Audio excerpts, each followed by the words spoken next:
Welcome back, everybody, to Your Future Home. Brought to you, of course, by Rocket Mortgage by Quicken Loans. Apply simply, understand fully, and mortgage confidently.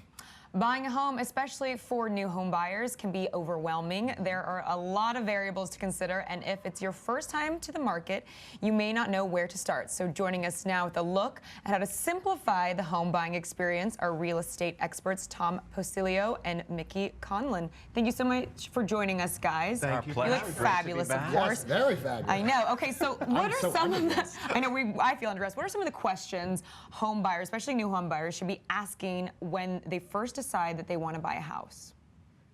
Okay. Tough questions. It's like meet the press. No. Do I need a house? That's a good start. Okay. Yes. And so if the answer is yes, then That is the first big conversation we have when we sit down with a buyer. We talk about the neighborhood or neighborhoods you're going to explore, the size of the home that you need versus maybe the size of the home that you want. You know, and then of course the big question is budget. A lot of people come to us saying that they can afford XYZ amount when in actuality they could perhaps afford a lot more than that or less. okay. So then we immediately get them in touch with one of our mortgage experts Right. sponsoring this program. I mean, where people might be going to agents for the first time, and Mickey, let's get you into this. What questions should we be asking our agent when we first are meeting with them? First of all, before you meet with your agent, ask who your agent is going to be. We have far too many people who go to their next door neighbor because they're an agent and they're nice. Or and they they've always stop them been on the so bus, nice. at the bus stop somewhere. And I got their card, Yeah. you know, is stapled to a pizza menu. Right. So you want, consider this, it's probably your largest investment. So take it as seriously as it should be. So start by asking questions about expertise.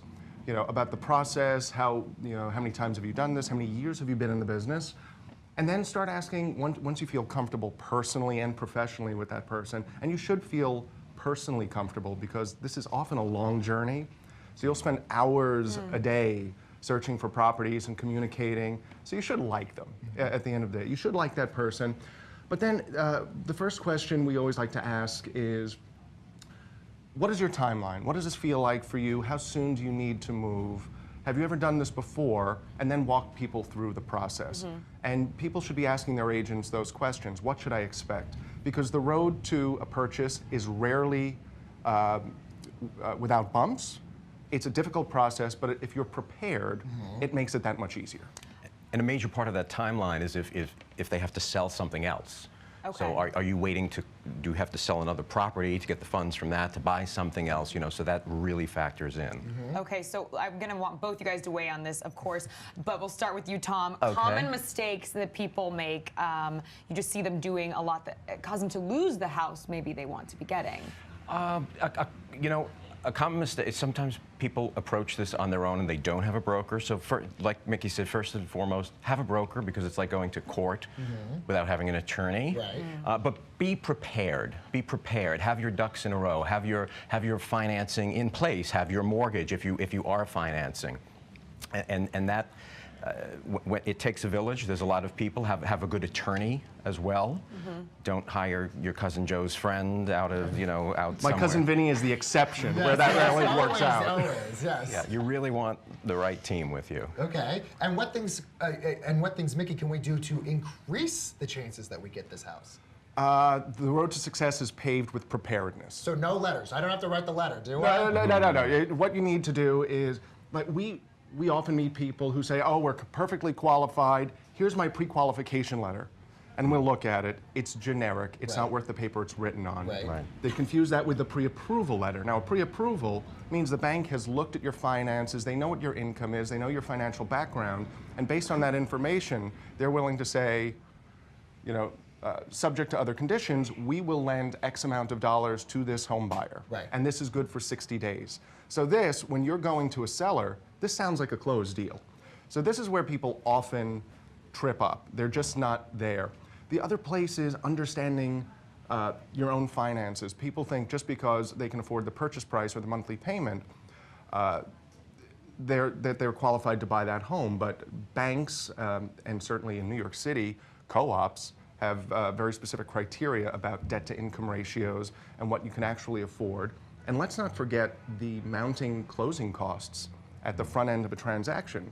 A lot of people don't realize how many transfer taxes or mansion taxes or attorney's fees may be involved, which can really lower their liquidity in a damaging way.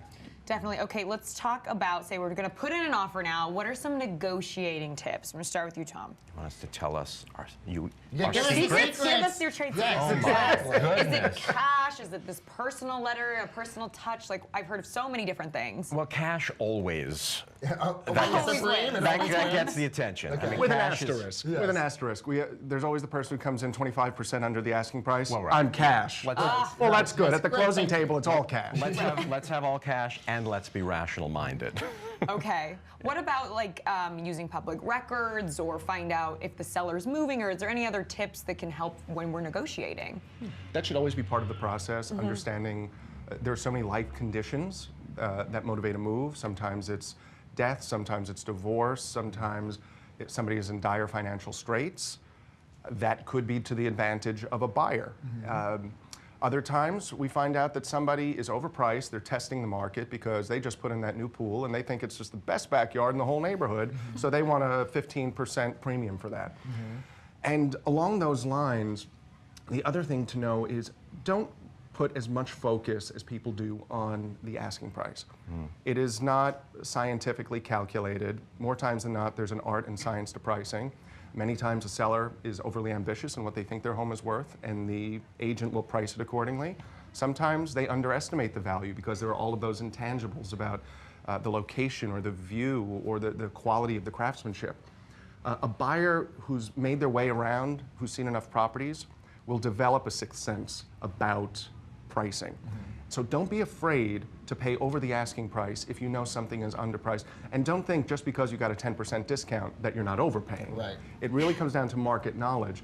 But we have very savvy investors who will not approach a property unless they systematically slash 10% from the price. Even if it's the best deal in the world, they have to get something extra. And we equate that to going to a flea market and seeing a Picasso for $1,000 and saying, I'll give you $800. It's like, it's a Picasso, it's $1,000, Right. buy it and run as fast as you Exactly. can. Right. And it doesn't matter so much what a seller may have paid for something. You know, you really have to look, because a lot of times with technology today, everything is out there online. So Right. you can look up and see what somebody paid for a property 9 years ago. That really doesn't matter. Well, this has been so informative. Yes, Now Baker beyond and I can informative. go buy houses this weekend. Well, yes, you have to be our market experts. We're ready. 4 out of 5 brokers say real estate is the best holiday gift. Yes, it is, yes. All right, well, thank you so like my much. Of dentist. course, great having you guys. Real estate experts Tom Postilio and Mickey Conlon. Thank you so much. Thank you.